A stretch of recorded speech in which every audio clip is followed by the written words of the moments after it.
Hello and welcome back to the last Interjections episode of 2024. I'm your host, Andrew. Jay, Irfan, and Miko with me. Jay, how are you going to ring in the new year?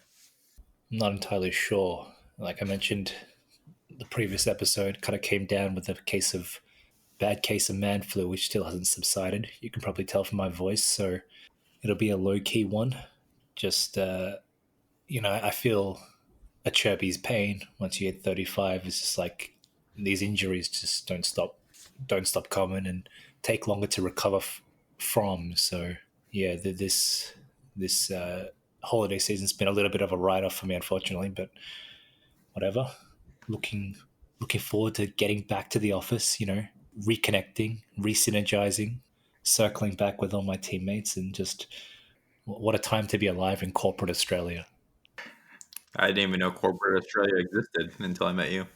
Yeah, you just thought we're all making spears out of sticks or something, did you? Hunting Yeah, I thought kangaroos, you were didn't all you? Steve Irwins out there hunting Yeah. alligator. I'll have you know, we create amazing shareholder value down here, so I just can't wait to get back to that, to that grind. Speaking of getting back to the grind, Miko, welcome back to the podcast. I'm sure you had a blast listening to our last episode. Yeah, thank you. Yeah, it was a interesting one, and thanks for Sterling for stepping in, and yeah, I kind of enjoyed it just to just to listen to rant. Hopefully, less of that now, but let's see. Well, you aren't yelling at us for anything we said on the episode, so that's already a better start than usual. Irfan, how are you doing? Doing well. Oh, captain, my captain. My captain scored, so I'm super happy. As a lifelong, ardent supporter of Lautaro, I feel vindicated once again that he has broken the duck and scored. So excited to talk about that. Yes, Lautaro has scored. This is not a drill. Lautaro has scored a goal. Miracles can happen. Inter early rounding into form to finish the year. It's been great seeing the transformation in this team since the disaster against Juve, where they conceded 4 goals. Defensively, we haven't conceded close to anything since that game, aside from 1 goal against Leverkusen and 1 goal in the league. Keeping a lot of clean sheets, and these are comprehensive victories. We haven't played the toughest schedule. A lot of these teams are teams we expect to beat. They're teams we want to take care of business against.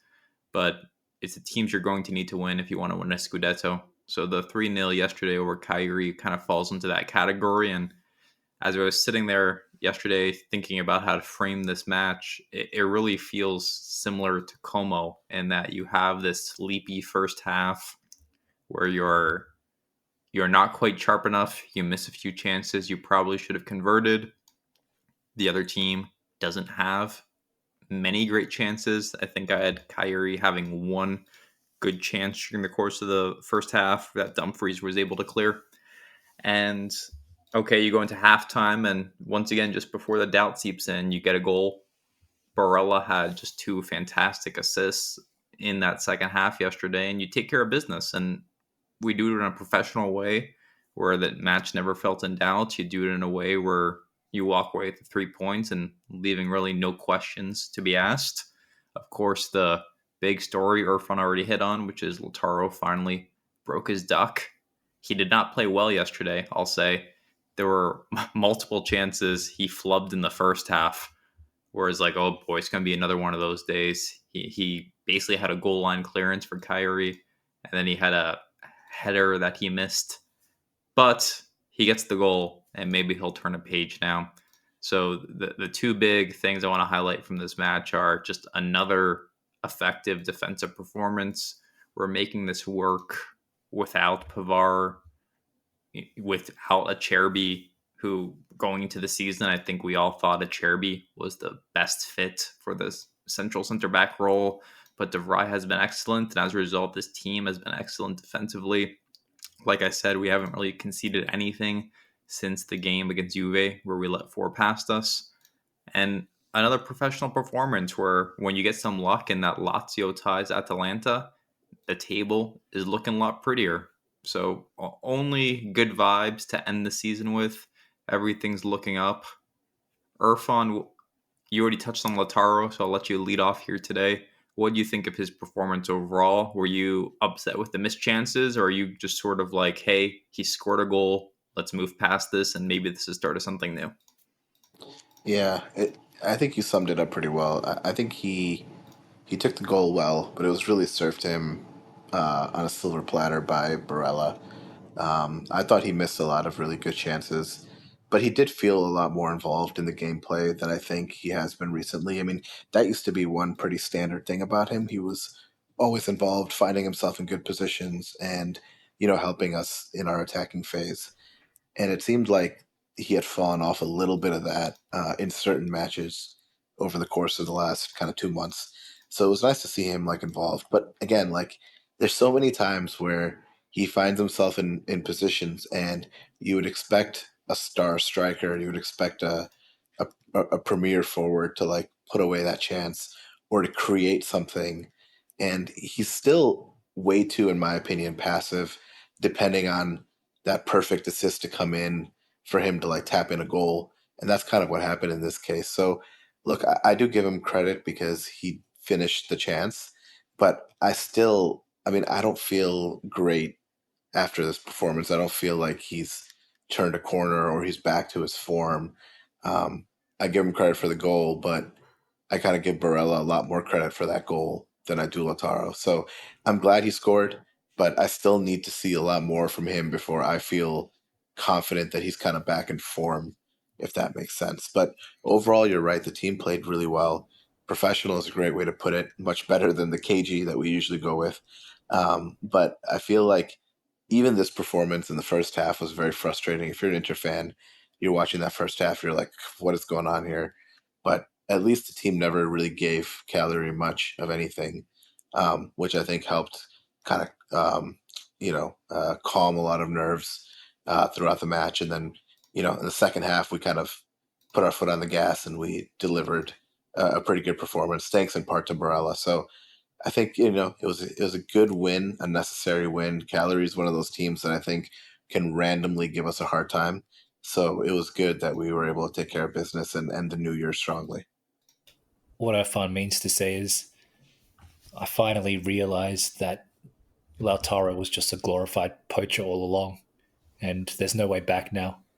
You can't return to the blissful days of ignorance once you realize that there's just no way back. This podcast is us just slowly trying to brainwash people with Jay's outlandish, far right reaching perspectives on life, and he has finally spouted enough propaganda to get Irfan to turn over to the anti-Lautaro camp. I just showed him the door. Irfan's the one who turned the doorknob and entered himself. What is it? The and red then pill? closed the door behind him. Yeah, I've taken the red pill or whatever it is. Right. Yeah. Miko, I know you're going to comment on Lautaro, so I'll let you do that. But can you also touch on Barella's man of the match performance? Yeah, I believe Barella was the one who gave Lautaro that great pass which Lautaro didn't finish. So he could have had like 3 assists yesterday already. And yeah, obviously he was there all over the place as usual. I've been saying he's the engine of Inter, and I he has shown that in this season that he really is that. I don't know what is our plan when Barella is not there, and usually it looks so different how we play when he is not there, because usually the replacement is Fratesi, and he's obviously nowhere near the same, even the same kind of player. Maybe Zielinski can do something, but he's just an exceptional player, probably the best midfielder in Serie A by far. Yeah, what can I say? Truly amazing performance by Barella yet again. As for Lautaro, I kind of agree. He didn't play too well yesterday. He does his basic stuff okay, but with the ball he wasn't good. he misplaced a lot of passes and just couldn't. I don't know. Well, he kind of did okay sometimes, but sometimes absolutely not. So can't say it's a good performance. I'm going to comment that like Inzaghi said that Lautaro played great against Lazio, so that's a good kind of a comparison here. That in this match he scored a goal, but didn't have a great game. But against Lazio he was much better, and I couldn't be disagreeing more with this propaganda of Lautaro being some kind of a poacher or anything like that. He lives by the goals. That's like nowhere near the truth. The coach has been pretty happy with Lautaro's performances, even if he hasn't scored goals. And I've been saying the same thing, that it doesn't matter if he doesn't score, if the team scores, and we've been scoring. And now he scored. That's great. Probably more for Lautaro's confidence, so that when in the future when we need his goals and he gets the chances and no one else, then he maybe uh, score then. But other than that, I'm not really so fascinated about specifically Lautaro scoring goals, as for example Irfan seems to be in these days. But yeah, it was good to see him score, nevertheless. Yeah, and I don't want to spend this episode relitigating the Lautaro thing for another 20 minutes as we have the past few episodes, but I know it's the thing most people want to talk about on the heels of him finally breaking his duck. Jay, did you have any non-Lautaro thoughts from the match? Big performance from Barella, obviously. Two excellent and very similar assists from that right flank. And obviously, just an expertly taken goal from Bastoni. What else? What else? By the way, as for Bastoni, I think he said that he didn't even meant to put it on the goal, but on the middle or something like that. Yeah, that did not look like it was an attempted shot on goal, but it came out well for him. No, really, that's funny. I thought he definitely tried to do exactly what he did, but yeah, good on him for being honest. And I guess a little bit of luck that came off, because it was a great way to open the scoring and kind of break Cagliari's defense. And that's Speaking 2 of, weeks in a row with an accidental goal from our players. yeah, pretty much. Have you noticed this trend of Olympicos no longer being anything special? Like Son from Tottenham scored one against Man United. Then some unknown Albanian player scored one, and then who was it? I think it was Oristanio. Oristanio. Yeah. Someone else scored one. I can't remember recently. Yeah, I can't remember who the other one was now, but there was a whole bunch of them scored in the past 2 weeks, is what I'm saying. But in any instance, just going back to the game quickly, I agree that it was very Como-like in a way, and we don't have to kind of get out of first or second gear to really win the game, and that's always a good sign. Conserve energy, avoid picking up bookings. I thought there were a lot of times the ref could have easily booked a few players yesterday, namely Mina, maybe even now guys, for kind of flashing out at Yerry Mina. But overall, in hindsight, when looking at the game in a wider context, I'm glad that the ref didn't book anyone. It was kind of like a let boys be boys, and kind of just like, all right, you guys stop screwing around kind of attitude from the ref, and I appreciated that. So I thought the game was well officiated. Not that Daveri is one of my preferred refs or anything, but credit where it's due. I thought he did well yesterday. But yeah, like I said, the big takeaway from the game for me is that we didn't get out of second gear. We didn't have to win convincingly, so that's a great sign. Yeah, I think the first half, as mentioned, that was pretty. I wouldn't say poor, but we didn't really put too much effort or enough effort to make anything happen. And Cagliari felt like I don't know, maybe semi-dangerous, even though they couldn't do much since we kept the ball most of the time.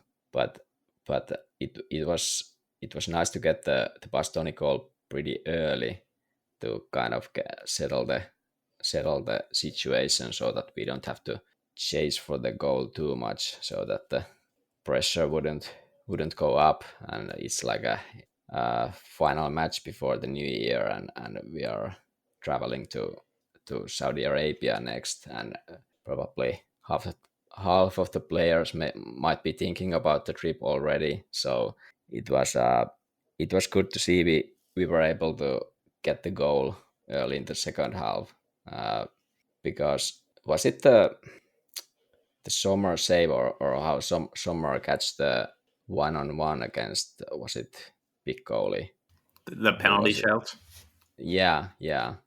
Was it when we were already leading, or was it 0-0 situation? I don't remember. But that was a tough one, in a sense that I remember it was because we played our usual combinations, and something went wrong with one pass, and then it all like collapsed, and immediately it's a 1-on-1 against our keeper. So our playing style is kind of it's time to time it's super beautiful, but when one pass goes wrong, it's not usually, but it seems it's too easy that suddenly it's like a very dangerous chance for the opponent when we do one miss pass. But yeah, of course, you can say that for any team, but it felt that it wasn't that bad of a pass, but then it like broke down our structure completely, and there was this breakaway. But luckily, Summer was awake there, and he managed to just before the contact, he managed to get the ball. Yeah, and that was pretty clear, no penalty to me as well. Summer clearly got the ball before Piccoli got on the end of it, and no real controversy there. I'm trying to think if we haven't covered anything else from the match, but honestly, it was a pretty open and shut match. I don't have anything else I wanted to talk about. Is there anything else anyone wants to hit on from Como before we get to our year in review? Or, sorry, Cagliari. All right, let's transition to the year in review then. So we played this game last year. We're going to run it back again this year because I think it was a lot of fun to get everyone's opinions on things. So I'm going to go through. I have 4 categories, and then we're going to do a draft of sorts where we're each going to pick our winner for the category, but you can't take something if someone else has already selected it. So I'm going to start off with, what was the match of 2024? What was your favorite Inter match? I will let Irfan start. Second derby. No, I'm kidding. Oh man, that's a tough one right off the bat. I feel like I have massive recency bias, but I really enjoyed the thorough dismantling of Lazio that we just had recently. That felt really good, and I felt like it was really good for our confidence as well. So I'm gonna go with that. That was just a fantastic result against a team that I think it was a threat to us. And we really took care of business. So that was the first time I felt really good about this particular season. So, fully admitting some massive recency bias here, I'm going to go with the Lazio result we just had. As I was making my list of potential candidates for this category, that was on my list. I think it's a good shout. Jay, what is your match of the season? Or match of the year, rather? The obvious candidate is probably the derby where we won the Scudetto. That was in, I think, April of this year, towards the end of last season, obviously. The lifting of the second star was the perfect way to end off a great season for us. Other than that, but mainly that's for the occasion. I thought the match itself was fine as well. Objectively, you probably have to say Inter Juventus was the best football match in terms of an entertainment value, despite us very annoyingly coughing up a 2-goal advantage. 8 goals, Derby d'Italia. There's not much more you can ask for, especially if you're a neutral, which I'm not, despite accusations. So those 2 are my candidates. The 4-4 is a good shout. I don't think anyone is going to pick it because we didn't get the proper win, but it was an entertaining, if not frustrating match. Miko, what's your choice? So, which one you picked, Jay? Well, we'll go the derby. All right. Which one? The most recent one. All right. I'm wondering between the first match this calendar year, which is Inter Verona, which was I still remember how pumped I was after the win when we got the late goal by Fratesi and Verona got the penalty after that and they missed it or Sommer saved it. So that's the one I remember. That's one I remember for a long time. But I think I'm gonna go with this season's Inter Atalanta for. No, sorry, not this season's at Inter Atalanta, which was also 4-0, but the last season's Inter Atalanta 4-0. It was late February when we were at good pace, and I think that result, well, it didn't seal the Scudetto. Obviously, the Milano Derby that did that, but that one kind of made it certain that okay, we are not gonna stop anymore, and it was a proper stomping in a sense. Even if I remember, even that one was first really cagey, and I think Atalanta got was there some penalty or some goal which was denied by VAR or something in the start, and Atalanta looked pretty good there, but then we ended up surviving that start, and then we just cruised to the win with the 4 goals. So I'm gonna go with that one because it was so important at that part of the season, on that point of the season. Yes. Yeah, no, that's a good pick. I was considering taking the second 4-0 beatdown of Atalanta. I'm going to hold off on that one just because I don't know how much that will matter in the grand scheme of the Scudetto race for this season. I'm actually going to take the 1-0 win over Arsenal. It had been a long time since we had beaten a sort of big name European side. Arsenal are loosely a big name European side, maybe not in the proper sense of the phrase, but regardless, it's the biggest brand we've beaten in quite some time in Europe. It was a pretty comprehensive performance. We didn't give Arsenal much of anything. Great defensive displays that day from a few guys, including a Cherby, I believe. So that's my pick. You guys honestly took the top few items on my list, so we're on the same page there. So next up, we'll go goal of the year, starting with Jay. And I can't pick these without having any time to think. I thought Barella's goal against Lazio just last week was a strong contender. I'm trying to think of whether Çalhanoğlu's goal against Napoli at Napoli was I think we were wearing our orange third kit from last season, so it was last season. It's just this beautiful kind of rising outside of the boot shot. That was probably my favorite goal from the last season or two, but I just can't remember whether that was, yeah. I'm pretty sure it's actually last calendar year. If you're talking about the last seasons, no. Maybe. No, I'm not sure. I also had. So go on, Miko. Yeah, just commenting. There's so many goals. I'm trying to think about this as well, but yeah. So you're picking the Çalhanoğlu one. Oh, yeah, but I just don't know if it was actually. I actually don't know if it was this year or like the tail end of last year. You know what I mean? But Yeah. I also thought the first goal we scored in the Scudetto derby was really nice, just a perfect set piece, and it had like all these little nice touches to it. Obviously Çalhanoğlu whips it in, Pavard wins the flick on at the near post, and Acerbi just rises like a Italian fascist god above the rest and just hammers it down into the Milan goal, and there's so much energy to it, and I just thought it was like one of those like great kind of images that will just live in my head for a long time. So even though that goal was, you'd only describe it as like a routine kind of, a well taken routine set piece, but it was just for me really fantastic as well. So I'll put that one up there. Miko, what's your choice? So probably some bullshit like Arnautovic against Atleti. No, I'm not gonna pick that one.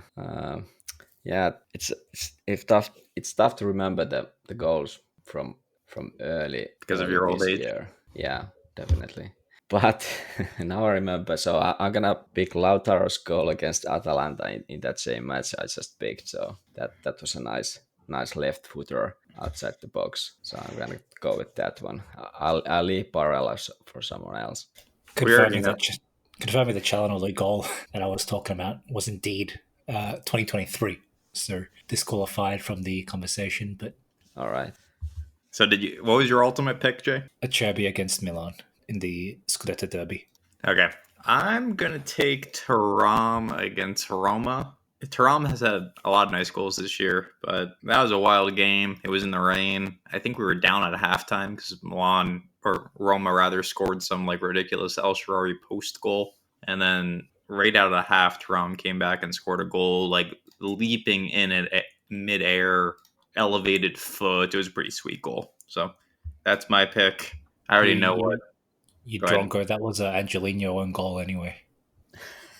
Was that an own goal? I thought that was Thuram. I think that was an Angelino own goal.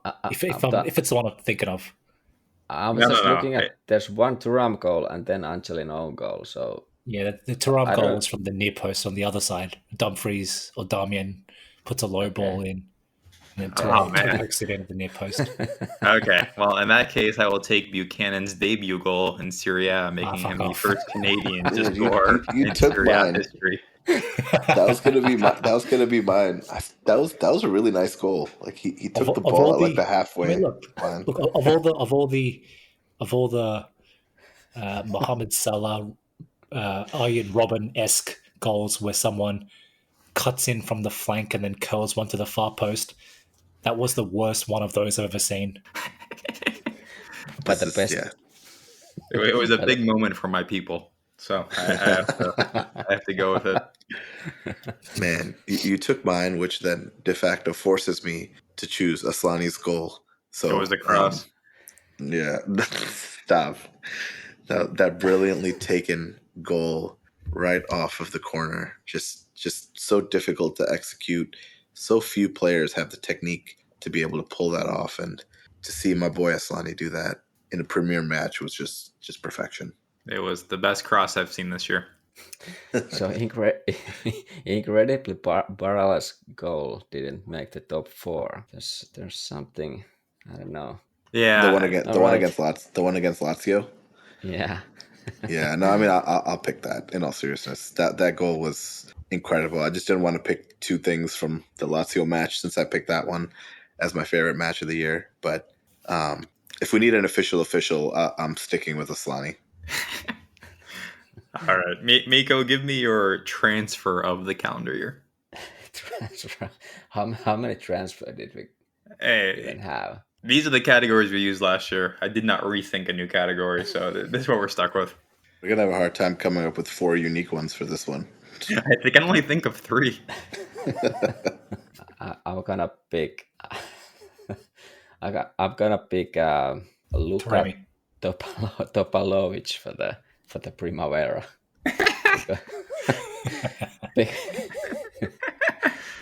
Because there hasn't been too many minutes out of these transfers we've had for the. Okay. Sorry, we had Taremi and Zielinski as well, but I'll stick with Topalovic. He's been pretty good. What I've been following, scoring a lot of goals and so on. Well, I'm glad Miko spared me from having to pick Buchanan because he left me with Zielinski. I will take Zielinski, who has by far been the biggest contributor we received via transfer this year. I mean, it was a free transfer, but still, it's really nice having him on the squad. He's definitely the midfielder we can trust most off the bench. I think he's Inzaghi's first choice off the bench for pretty much every midfield position. Except, if you bring him in, you can put Barella over to that Regista role. He gives you a lot of flexibility. He offers a good amount in attack. His defensive play has been better than I thought it would, to be honest. So I'm really happy with him, and I'm hoping we see him take over as a starter sooner than later for Mkhitaryan, because I do like what he brings to the midfield. Irfan, what's your pick for transfer of the year? That is... You basically have 3 options. I know. Well, it's a transfer of the year. It could also be a good piece of business getting rid of somebody, right? I'll allow that. Yeah, but to be honest, there isn't a lot of good options there either. feel like we're still carrying some of the dead weight that I would have liked for us to get rid of. But no, I'll pick Taremi, just because there's not a lot of other options here. And in his defense, to be honest, when he has played, he has made some key contributions. Obviously, the goal has only been from the penalty spot, but I feel like he's provided some key assists for us. And he's gotten more Champions League minutes than I probably thought he would get. And given the way the overall quality of our forward play has been, in my opinion, pretty poor outside of Thuram, I think he's been a good addition. And I'm actually hoping that towards the tail end of this year, he plays a lot better. And remember, we got to keep this into context. He was a free transfer essentially, so it's not like we paid a massive fee for him. And so if he has been a little bit of a disappointment, it's not that we spent a lot of money out the door. So yes, we pay his salary, but still, I think after Zielinski, I'd probably have to go with Taremi. Some big Middle East bias shining through here. Jay, who's your transfer of the year? I mean, it's either Joseph Martinez or Thomas Palacios, just by default. Buchanan? I don't know who that is, I'm sorry. I'm going to go with Joseph Martinez for the one clean sheet. Oh yeah, I forgot he actually played, No, just for the as a stark reminder of the poor planning that we are still susceptible to, despite the positive feeling surrounding the club. This Joseph Martinez transfer was just, I feel, not very clever, to say the least. And it's a good reminder that there's still good business that can be done and there's still areas that can be improved upon, especially when you see kind of needs in the squad and then you feel like, did we really need to go out and spend 15 million on Martinez and throw in another 7 million from Palacios? That's maybe you got a stew going, that's 20 something million there that we could have used on a real reinforcement at forward, for example, or in centre back or whatever. So for the sacrifice of being a lesson, I will choose Joseph Martinez. That was very on brand for this podcast, finding the negative in the positive. The last category I will lead us off on, which is player of the year. I'm going to take Thuram. He is the only reason why we are where we are in the Serie A table right now. He's been definitely the best player, maybe along with Barella, the best player in the team from August onward. Scored a number of critical goals for us. And not to steal what will eventually be Miko's thunder, but when I look at Lautaro's performance over the course of the season, I feel like he's probably the obvious pick for all three of you listening to this episode. You're probably yelling, why not Lautaro? Lautaro's peak last season was probably from September until January. He really fell off towards the end of the Serie A campaign. I don't think anyone in the team was particularly great around the March to May campaign of last season. So when I started looking at, dividing the season into chunks, I think Thuram has been the most consistent player for the longest period of time. And I don't know where we'd be without his goals. So Thuram is my pick for player of the year. I think that means I'm going to Irfan next. Yeah. You kind of gave it away with Barella, but I'm going to pick somebody a little less maybe heralded, even though they're very well regarded. I'm really going to go with Aslan. No, just kidding. I'm actually going to go with Bastoni. I've talked about it a little bit in our pod, and I know there's great football minds who agree with us in the media and in the game, but I still feel like Bastoni is in a way criminally underrated. The way, and especially in our system, like the way he supplements not just the midfield but also the attack in some very critical key moments. I just don't think there's a lot of center backs in the world who are able to perform the way he does. So, if I had to pick a player that I think is truly world class and maybe, multiple standard deviations away from the average here, I really do have to go with Bastoni, and honestly, like there's times where teams have completely shut us down. Our midfield is, kind of running ragged. The forwards can't score to save their life, and then you'll have Bastoni basically come up and just serve the ball on a silver platter to somebody to create a goal. And so I give him so much credit. I feel like he's one of the players that he's probably one of the 2 or 3 key players that make Inzaghi's system work. And he's been with us so long, and he's always been such a good kind of symbol of the club. I appreciate him, I think, more than probably most players on our team. So I think Bastoni's our best player of the year, and I think he deserves to be mentioned in best players, in the overall game a lot more than I think he is. Yep, great pick, Irfan. And as I'm thinking through this, there are a lot of good candidates here. So someone's going to get left off the list. Jay, go ahead. Yeah, I don't really know, to be honest. I mean, as you said, there are a lot of good picks. DiMarco, or of those who have not yet been picked, DiMarco, obvious candidate. Barella, I think a little bit less so because I felt he started off the season pretty poorly this time around, or had a patch of poor form at some point in the season. I can't remember what it was, but regardless, even with that poor patch, you'd still consider him to be a major contributor and definite candidate to be on this list.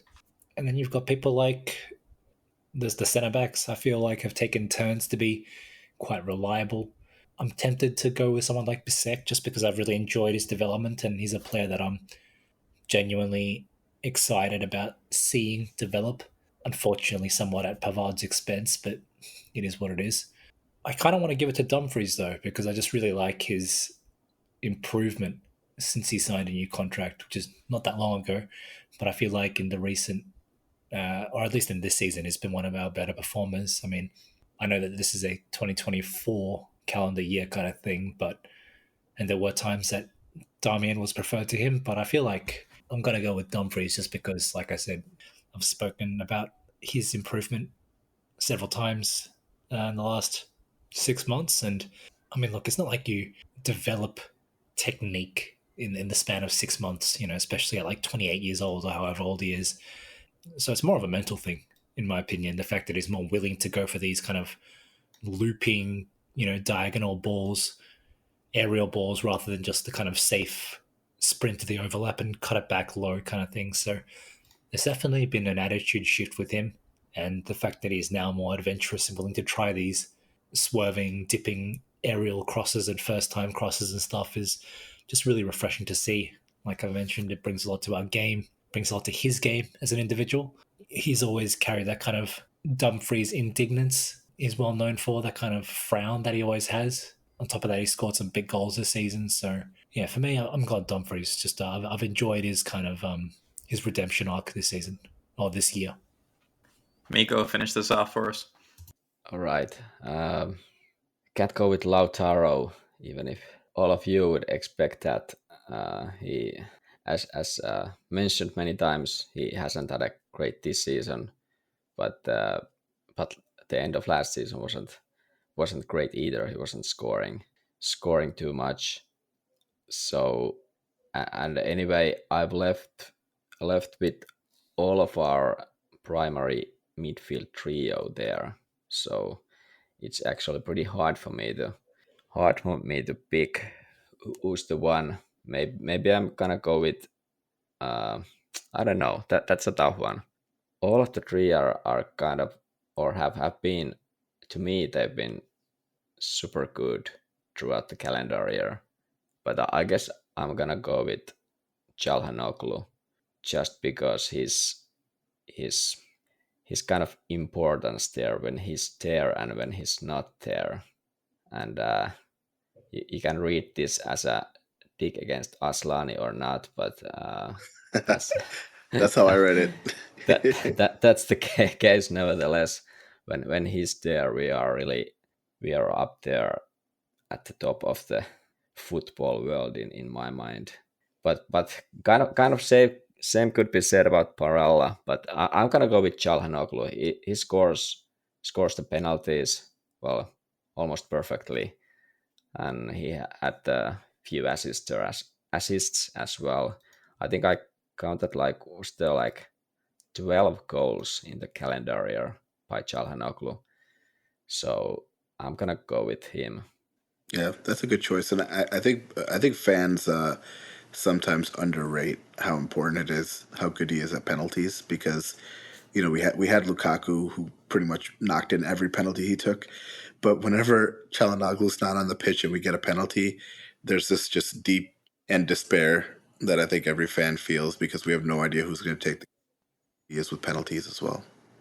Yeah, no doubt about it. I will say though, it's been nice this season having someone besides Hakan who you can feel comfortable taking penalties. You feel a bit better. I think Zelensky has taken one. Taremi has a great penalty taking track record. He has also scored one, and then inexplicably we let Arnautovic miss one earlier this season. But he has a good record as well. But I somehow... know, Miko. I'm just teasing. But actually, Zielinski scored 2 against Juve. That's right. Okay, let's wrap up this episode by talking about the Supercoppa, which is taking place starting on Thursday. As Miko mentioned, it's in Saudi Arabia. This is a pointless tournament that I have no desire to take part in, but here we are. It's a same as last year format where you have a knockout style bracket. So we play Atalanta, Juve are playing Milan, and the winners of those 2 matches will meet in the final. There's no extra time after 90 minutes. If you're tied, it goes straight to penalties. I don't know how to talk about this match without just getting upset. I will say, I just hate this format, and I understand why. I'm also the same person here, always complaining that the Italian clubs don't produce enough revenue. So really, I think my primary complaint is the timing of this competition. If this took place in the preseason, I'd be more fine with it. But the fact we're jetting off to the Middle East in the middle of a season in order to play some glorified exhibition matches just has never sat well with me. I know we talked about this a bit last season. With that being said, though, I fully expect us to try and win this competition, and I can't blame us. I mean, why not? We've have a great track record against Atalanta in recent matches. I think we talked about we have 2 4-0 wins over them so far this year. Maybe we can start off 2025 in a similar vein. And as indestructible as Atalanta has looked at times this season, they just dropped points against Lazio. I actually watched that entire match yesterday, and they looked pretty toothless in attack for most of the game. It was nice seeing our former guy, Juan Cuadrado, out there. He got subbed on at halftime. But, Atalanta is a really good team. I'm curious to see how they look against us, given how much we dominated them the first time out. And if we put together another comprehensive victory, it's going to change my view of the Scudetto race. If we're easily able to dispatch them again for a 3rd time in a row, then I'm going to be thinking to myself, okay, the Scudetto is ours to lose. We've got this under control. Whereas if Atalanta push back and they give us a match, and even if they win, I'll view them more seriously as a Scudetto challenger. And that might be counterintuitive because I'm trying to infer Scudetto odds from a non-Serie A league, from a non-Serie A match. But I want to see what Atalanta has to offer from a mentality standpoint. I want to see if they're capable of beating us. And that's really going to be my biggest takeaway from this match. In terms of win-lose, obviously I want to win. I'm not going to lose sleep if we lose the match. It's always nice beating Gasperini and co. But, once again, I view this as a glorified exhibition. A win would be great, but it's not like we're losing to Milan if we lose. It's not like we're losing to Juventus if we lose. It won't be the end of the world. From a lineup standpoint, I'm expecting pretty much a full-strength team. I'm not aware of any injuries we're sitting on. Miko, anything I'm missing here in my preview of key storylines we should look out for? Basically, no. You took my words. What I was going to say about this tournament. I don't know. I'm sure, as you mentioned, I'm sure the team will put the full effort as usually. But maybe it's the team selection which kind of tells how seriously Inzaghi is going to take the tournament.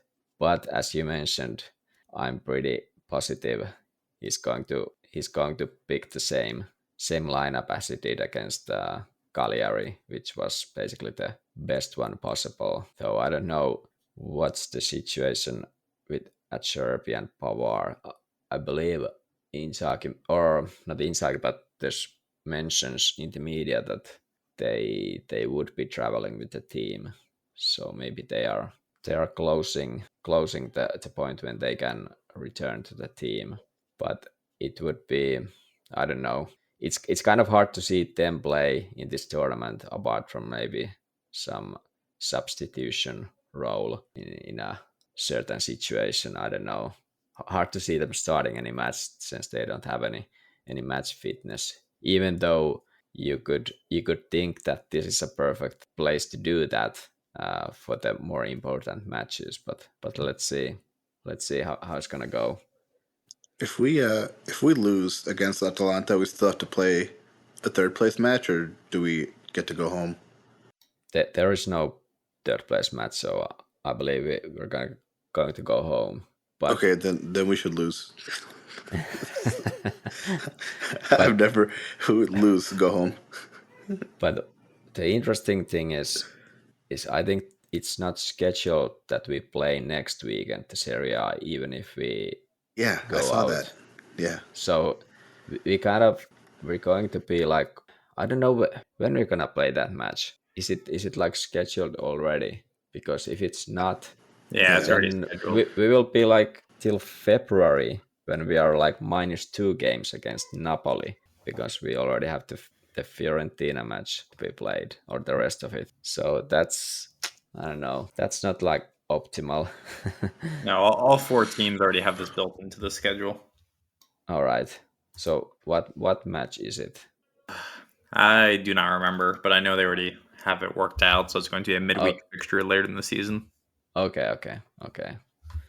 Yeah, I find it really hard to care about the Supercoppa.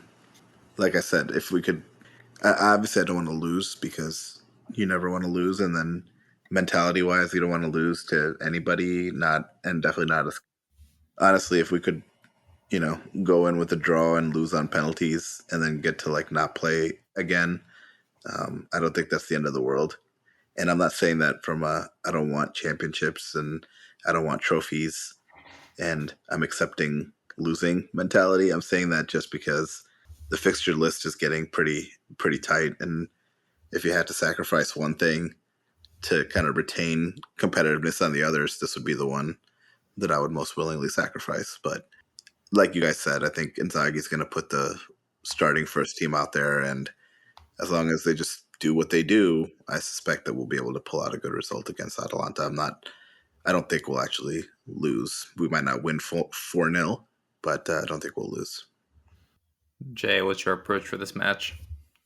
I think Inzaghi takes it seriously. I think Inzaghi takes any chance to win any silverware pretty seriously. So, yeah, I can see him playing a strong enough team against Atalanta, and I can see Gasperini not wanting to lose to us again. So I can see him putting out a acceptably strong team too.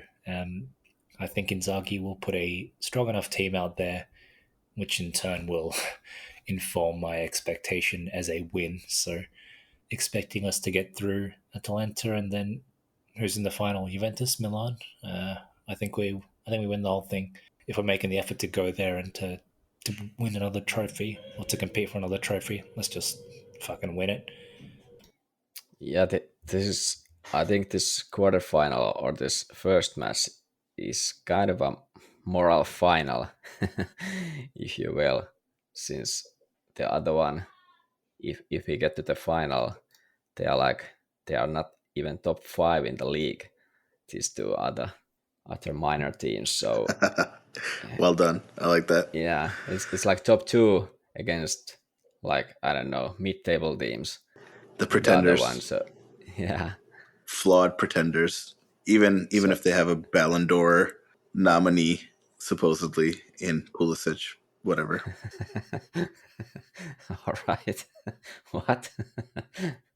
They have their fans clamoring that Pulisic is a Ballon d'Or nominee. You have American journalists shocked that he was not in the top 10 of players in the world that were recently revealed in top 100 FIFA rankings.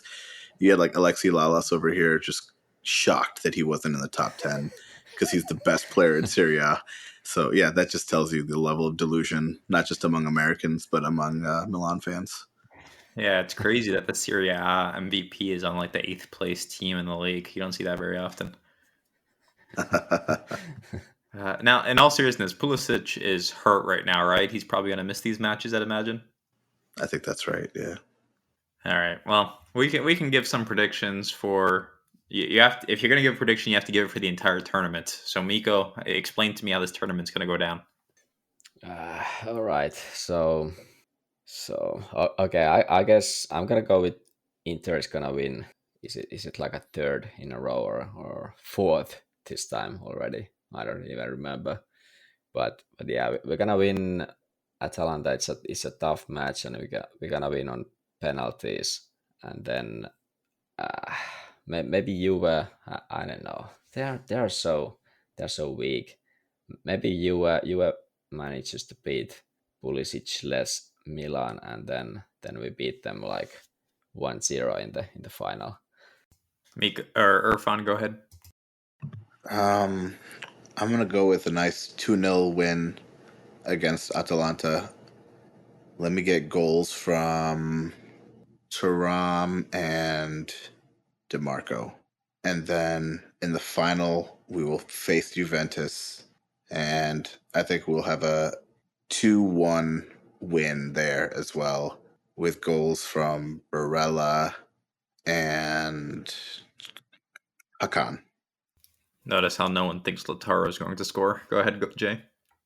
Both the good picks. I like Irfan's 2-0 pick, and I like Miko's via penalties pick as well. I'm inclined to agree with the penalty pick. I think, like I said, Gasperini won't want to lose a second time to us, so I think they'll put up a tough fight, but we'll get by on penalties. And in the final, Juventus don't lose very much, but I think Milan are a better side than them. So I'm going to go with we meet Milan in the final and we win 1-0, 2-1, something like that. Goals from, I don't know, thuram, I guess, because it's not like Lautaro's. I don't think Lautaro's back just yet. We'll wait and have to see, but I'll need more proof to start thinking Lautaro's back. But I think that's how the cookie crumbles, so to speak. All right, we're going to thrash Atalanta again.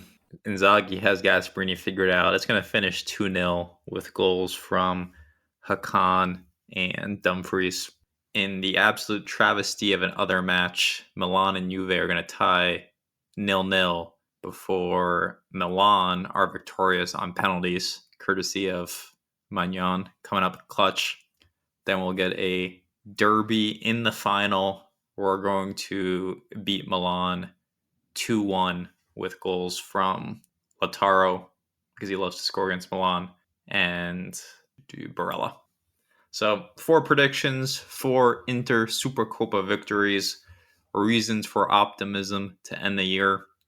We're going to wrap up there. We'll be back next week. We'll probably just wait until after the Supercoppa and recap the entire tournament, assuming we advance past Atalanta. So you can look forward to that episode dropping next week. We will catch you all then. Miko, take us away. Forza Inter and Happy New Year. All right, catch you all later. Yep, Happy New Year.